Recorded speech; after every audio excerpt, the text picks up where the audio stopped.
নমস্কার বন্ধুরা, সবাই কেমন আছো? আমি ভালো আছি বন্ধুরা। দেখো, আগের দিনের একটু সবজি ছিল আমার, সেই সবজি দিয়ে আমি একটা রোল বানাবো। আমার আগের দিনের বাসি রুটিও আছে, তো ওই দুটো দিয়ে আমি ভালো করে একটা রোল বানাবো।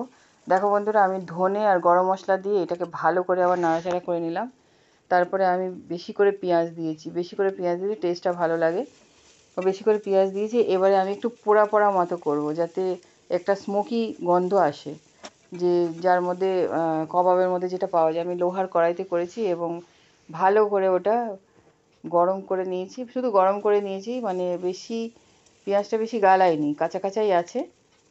তো এটা এইভাবে রেখে দিতে হবে। তারপরে আমার আগের দিনের বাসি রুটি ছিল, সেইগুলোকে আমি ভেজে নিয়েছিলাম। ভেজে নিয়ে দেখো এইভাবে টমেটো সস, এই টমেটো সসটা আমার বাড়িতেই করা, আমি নিজেই করেছি।